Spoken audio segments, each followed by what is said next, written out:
हे what's up guys, welcome back once again. दोस्तों, आज की कहानी जो एक्सप्लेन करने जा रहे हैं वो असल में दो बहनों की जज्बे की कहानी है। कैसे वो एक दूसरे के साथ छोड़े बिना मुसीबतों से लड़ती रही। कहानी की शुरुआत होती है नॉर्वे नाम के शहर से, जहाँ पर हम एक नदी को देखते हैं जिसमें ईडा जो कि बड़ी बहन है और तूबा जो कि छोटी बहन है, दोनों स्कूबा ड्राइविंग कर रही हैं। लेकिन तभी तूबा कहीं खो जाती है। उसकी बहन उसे बहुत ढूंढने की कोशिश करती है लेकिन वो कहीं दिखाई नहीं देती और इसके बाद वो शोर मचाना शुरू करती है। उसकी आवाज़ सुनकर उसकी माँ भागते हुए आती हैं और पानी में कूद जाती हैं और बड़े ही मुशक्कत के बाद तूबा उन्हें मिलती है, लेकिन आज उसकी जान जाते जाते बची थी। मॉम ईडा को बहुत सुनाती हैं और कहती हैं कि तुम इसकी बड़ी बहन हो, तुम्हें इसका ख्याल रखना चाहिए। ईडा भी अब सिर्फ 13 साल की है, लेकिन उसे अपनी गलती का एहसास हो जाता है। वो सॉरी कहती है और दोस्तों, यहाँ पर ईडा को पता था कि अगर गलती से कुछ अनहोनी हो जाती तो वो खुद को कभी भी माफ़ नहीं कर पाती और इसी वजह से उसने उस दिन के बाद कभी भी स्कूबा ड्राइविंग ना करने का फैसला किया। ये हादसा आज भी उसके दिलो दिमाग पर छाया हुआ है। वो कई रातों को इसी वजह से सो नहीं पाती। हालांकि 25 साल बीत गए हैं लेकिन सब कुछ वैसा ही है। एक बेटी भी है उसकी, जिसे सुलाने के लिए वो जाती है तो वो उसे कहती है कि माँ, अभी आप स्कूबा ड्राइविंग कर सकती हो लेकिन आप नीचे क्यों नहीं जाना चाहती। वो उसे सच बताती है, उन्हें नीचे जाने से डर लगता है। पर उसकी बेटी बताती है कि उसकी टीचर कहती हैं कि उन्हें जिस चीज़ से डर लगता है उस चीज़ का उन्हें डट कर सामना करना चाहिए। ऐसा उनका ये डर खत्म हो जाएगा और वो हमेशा आगे बढ़ते रहेंगे। और आपको तूबा के साथ प्रैक्टिस करने पानी के नीचे जाना चाहिए, वही आपका सपना था ना। यहाँ ईडा कुछ नहीं कहती और उसे सुला देती है, लेकिन उसकी बेटी की कही हुई बात उसके दिमाग में घूमती रहती है। वो अभी सोच में है। वहीं दूसरी ओर हम तूबा को देख, जो कि एक प्रोफेशनल डाइवर है और उसका काम है समुद्र की गहराइयों में जाना। और आज दरअसल एक शिप के फंस जाने के सिलसिले में उसे बुलाया गया। उसे नीचे जाना और उसके प्रेपिकुलर को ठीक करना है, क्योंकि उसमें शायद कुछ फंस गया है। इसीलिए वो नीचे जाती है और ये जॉब उसकी बहुत खतरनाक होने वाली थी, लेकिन तूबा को अच्छा एक्सपीरियंस है, इसीलिए वो बिना डरे अपने काम को करना शुरू करती है। बड़े वाले फैन के पास जाकर उन्हें चेक करती है, लेकिन वो तो पूरा सही था। इसीलिए वो दूसरे वाले के पास जाती है जिसके लिए उसे शिप के नीचे उसकी बॉडी में जाना था।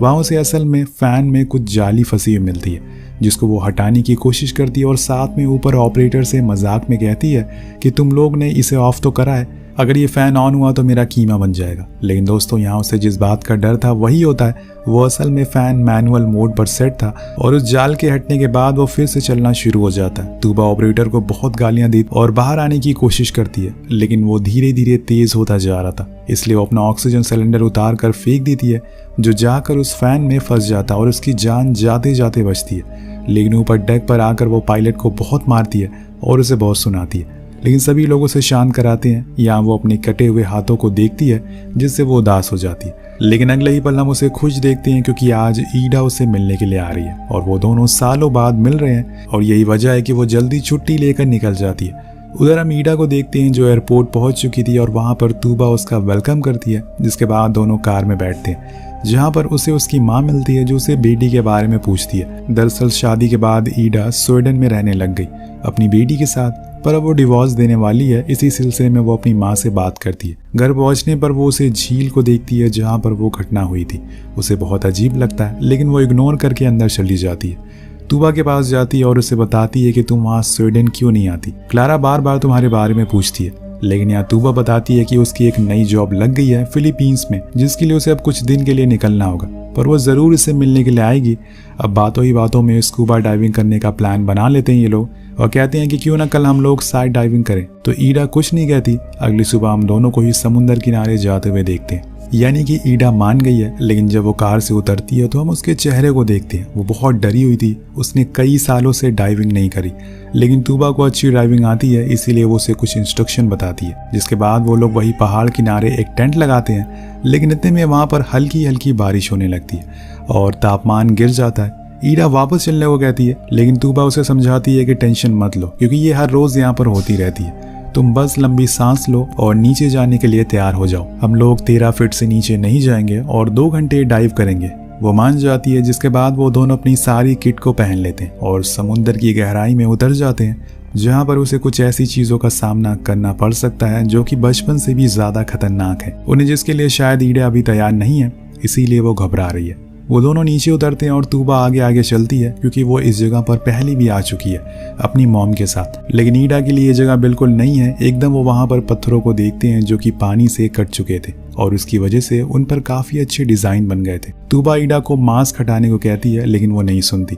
वो उसे एक शाफ्ट के पास लेकर जाती है जहाँ पर मास्क की जरूरत नहीं पड़ती। तो तूबा मास्क उतार कर उसे दिखाती है और बताती है कि यहाँ पर देखो, यहाँ इस पत्थर पर मैंने हमारी मॉम का नाम लिखा है जब हम लोग यहाँ पर पहली बार आए थे। वो मास्क उतारती है और फिर देखती है, जिसके बाद वो उसे और भी बातें बताती है कि कैसे वो दोनों काफी मस्ती किया करते थे। और ये बताते हुए खूब हंसती है, लेकिन ईडा के चेहरे पर स्माइल नहीं थी। वो इरिटेट हो रही थी उसकी बातों से। आखिर में उसका गुस्सा बाहर आ ही जाता है जब वो कहती है कि मुझे पता है कि तुम दोनों लोग काफी मस्ती करते हो, पर तुम्हें पता है जब मॉम का डिवोर्स हुआ तो मॉम ने तुम्हें अपने पास रख लिया और मुझे डैड को दे दिया, जिसके बाद मेरी लाइफ बहुत बोरिंग हो गई। तुम एडवेंचरस बन गई और तुम दोनों ने खूब एंजॉय किया। दोनों की बहस इतनी बढ़ जाती है कि वो अब चिल्ला चिल्ला कर बातें कर रही थी, लेकिन आखिर में तूबा बात को ठंडा करती है क्योंकि ये लड़ने की सही जगह नहीं है। जिसके बाद दोनों फिर से नीचे जाने लगते हैं। वहाँ तूबा उसे एक जगह रुकने को कहती है, लेकिन जैसे ही वो मुड़ती है उसे वहाँ 2 बड़ी शार्क दिखती है, जिसे देखकर वो डर जाती है और यहाँ से चलने को बोलती है। लेकिन तूबा कहती है कि वो बस हमें देखने के लिए आ रहे हैं, मैं अच्छे से जानती हूँ, तुम घबराओ नहीं। लेकिन ईडा को तो आपको पता ही है कि वो बहुत ज़्यादा घबराना शुरू कर देती है। पर तूबा देखती है कि वो दोनों शार्क वहाँ से डर कर चली गई हैं। उसे बहुत अजीब लगता है, लेकिन जब वो ऊपर देखती है तो वहाँ पर असल में कुछ बड़े पत्थर नीचे तेजी से आ रहे थे।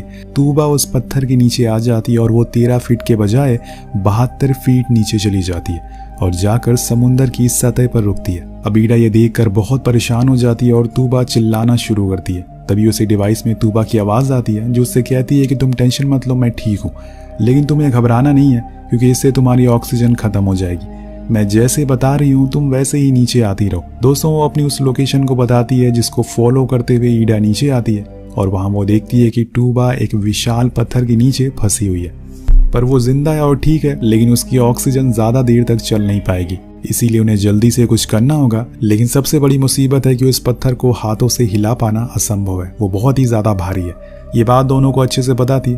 तूबा यहाँ पर अच्छे से बिहेव करती क्योंकि अगर वो ज़्यादा परेशान दिखने तो ईडा भी डर जाएगी कि कहीं उसकी बहन को कुछ हो न जाए। लेकिन तूबा उसे शांत होने को बोलती है और कहती है कि देखो, मेरी तरफ मैं बिल्कुल ठीक हूँ, लेकिन अगर तुम ऐसे ही रोती रही तो हम लोग नहीं बचेंगे क्योंकि कुछ ही देर में मेरी ऑक्सीजन खत्म हो जाएगी, तुम्हारी भी। इसीलिए सबसे पहले तुम शांत हो जाओ और मेरी बात ध्यान से सुनो। सबसे पहले तुम्हें मेरे बैग से एक लोकेशन मार्कर निकालना होगा, उसे खोलकर यहाँ पर लगा दो और मेरे आसपास लाइट को ऑन कर दो। वो ऐसा ही करती है। इसके बाद वो अपनी बात को कंटिन्यू करती है और बताती है कि तुम्हें ऊपर जाना होगा, लेकिन उसके लिए तुम्हें सीधा स्विम करके ऊपर पहुंचना होगा और इसके बाद वहां पड़े 2 ऑक्सीजन सिलेंडर को नीचे लेकर आना होगा। ईडा समझ जाती है, वो सीधा स्विम करती है। हालांकि ये खतरनाक हो सकता है क्योंकि इससे शरीर में बबल बनने लगते हैं जो कि दिमाग तक पहुंच सकते हैं और उसकी मौत भी हो सकती है, लेकिन इनके पास कोई ऑप्शन नहीं है। इसीलिए वो जैसे तैसे करके ऊपर पहुंचती है, लेकिन वो देखती है कि उनके सामानों के ऊपर तो पत्थर गिर गए। वो फौरन तूबा से कनेक्ट करती है और उसे ये सारी सिचुएशन के बारे में बताती है। उसकी बहन उसे कार के पास जाने को बोलती है और कहती है कि अंदर 2 सिलेंडर है, साथ में एक जैक भी है जिसे लेकर तुम्हें जल्दी से नीचे आना होगा, उसकी मदद से हम इस पत्थर को हटा सकते हैं। तो ईडा फौरन काम पर लग जाती है और सबसे पहले तो वो कार के शीशे को तोड़ती है, उसके अंदर से दोनों सिलेंडर को बाहर निकालती है। लेकिन जब बारी आती है डिग्गी की तो उसे खोलना मुश्किल हो जाता है। दरअसल दोस्तों, इस कार की कीज उसी बैग में है जो कि उन पत्थरों के नीचे दब चुका है। उसे अब कैसे भी करके डिग्गी को खोलना होगा, वो भी बिना चाबी के, जिसके लिए वो अपना दिमाग चलाती है और सबसे पहले तो कार की बैक सीट को देखती है जहां पर उसे एक गैप दिखता है। उसे लगता है कि शायद यहाँ से डिग्गी को खोला जा सकता है, लेकिन वो मुमकिन नहीं था।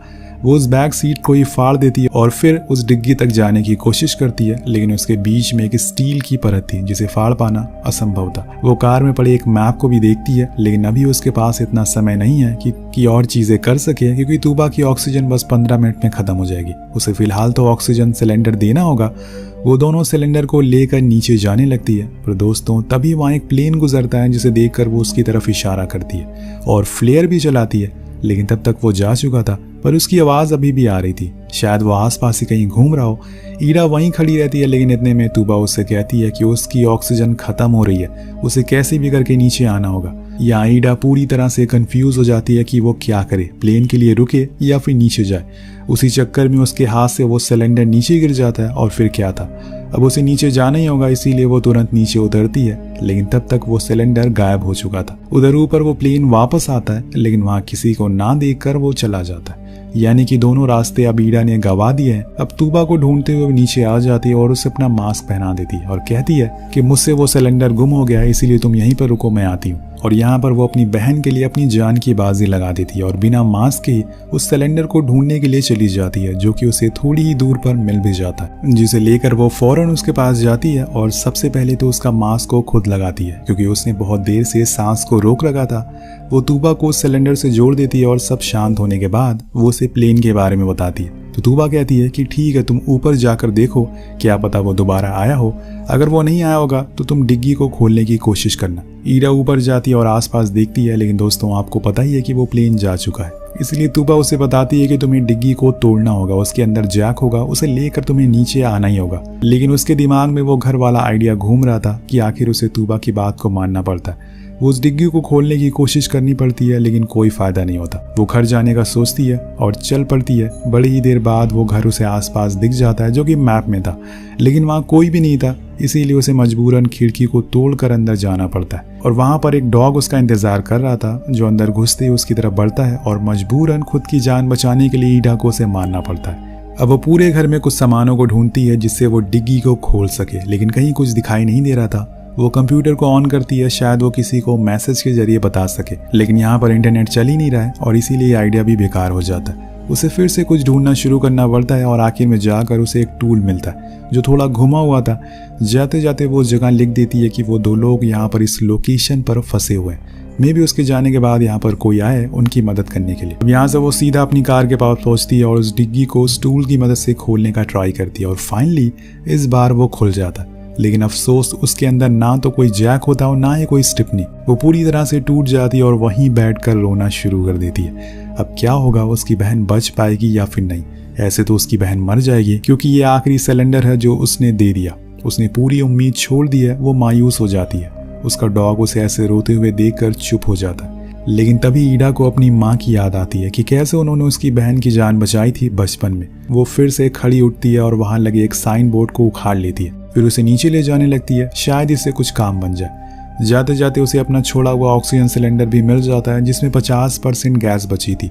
वो उसे लेकर नीचे जाने लगती है और तूबा के पास पहुंचकर उसे जैक ना मिलने के बारे में बताती है और कहती है कि मेरे पास ऑक्सीजन बहुत कम बचा है, इसीलिए मैं अपने साथ ये दूसरा सिलेंडर लेकर आई हूँ। लेकिन पहले हम इस पत्थर को हटाते हैं। वो उस लकड़ी से उस पत्थर को हटाने की कोशिश करती है, लेकिन वो पत्थर बहुत भारी था। यहाँ पर वो टस से मस नहीं हो रहा था और उधर ईडा का ऑक्सीजन भी खत्म होने लगता है। वो दूसरे सिलेंडर को लगाने को कहती है, लेकिन वो देखती है कि उसका वास टूट चुका है और इसी वजह से उसमें पाइप नहीं लग सकती है। यानी कि जो ऑक्सीजन है अब उसे उसी में काम चलाना होगा। तूबा भी अब परेशान होने लगी है कि ये उनका आखिरी चांस है। ईडा बताती है कि उसके पास 4 या 5 मिनट की ऑक्सीजन बची है, इसीलिए उन्हें जो करना है जल्दी करना होगा। तूबा सबसे पहले शांत होने को बोलती है और फिर से कोशिश करने के लिए कहती है।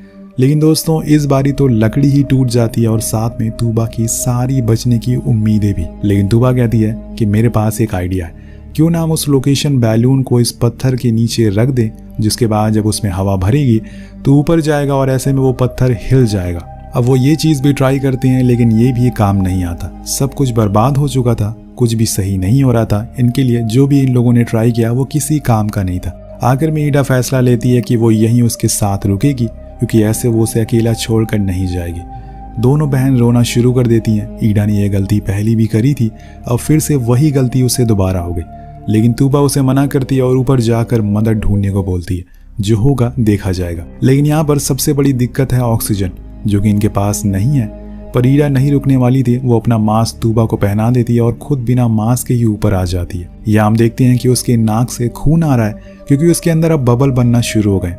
वो ऊपर तो आ गई है, पर मदद किससे मांगे? यहाँ तो कोई भी मौजूद नहीं है। यही बात उसे परेशान करने लगती है और वो तेज तेज चिल्लाने लगती है। उसका डॉग भी चुप था। उसे ऐसे पहले कभी इतना लाचार महसूस नहीं किया।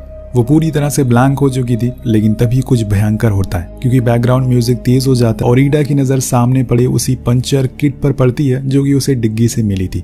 वो उसे लेकर फिर से नीचे जाती है और वहां जाकर उस पत्थर के नीचे पड़े उस लोकेशन बैलून को, जो उसमें छेद होता है, उसको बंद कर देती है, जिस वजह से उसके अंदर ऑक्सीजन भरना शुरू हो जाता है। और यहाँ पर देखिए लकीली इस बारी वो बैलून ऊपर आ जाता है और वो पत्थर हिलना शुरू हो जाता है और फाइनली तूबा वहाँ से बाहर आ जाती है। लेकिन रुकिए, अभी ये कहानी यहाँ पर ख़त्म नहीं हुई है, असली ट्विस्ट अभी बाकी है। दोनों ऊपर जा रही होती है लेकिन तभी ईडा बेहोश हो जाती है क्योंकि उसके अंदर अब बबल बन गए थे। वो उसे सबसे पहले उस शाफ पर लेकर जाती है जहाँ पर वो उसे अपना मास्क दे देती है, जिससे कि उसे होश आता है और फिर वो उसे बताती है कि मेरे पास एक आइडिया है। वो फौरन नीचे जाती है और वहां पड़े आधे ऑक्सीजन सिलेंडर को तोड़ देती है, जिसके बाद क्या था, दोनों ही प्रेशर बनने की वजह से सीधा ऊपर आ जाते हैं और बच जाते हैं।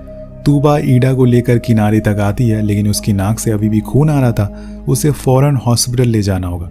सबसे पहले तो तूबा आग जलाती है ताकि उन्हें थोड़ी गर्मी मिल सके और उनकी खुशनसीबी होती है कि वहां पर एक रेस्क्यू हेलीकॉप्टर घूम रहा था। उसे देखकर तूबा हाथ हिलाती है और वो उन्हें देख लेते हैं, जिससे इनकी जान बच जाती है। इसी के साथ ये कहानी भी यही खत्म हो जाती है। पूरी कहानी में ईडा ने कई बार हिम्मत हारी लेकिन वो कोशिश करती रही, इसीलिए उसकी बहन की जान बच पाई। तो दोस्तों कोशिश करते रहिए, बस अपने तरीके को बदलने की कोशिश करिए।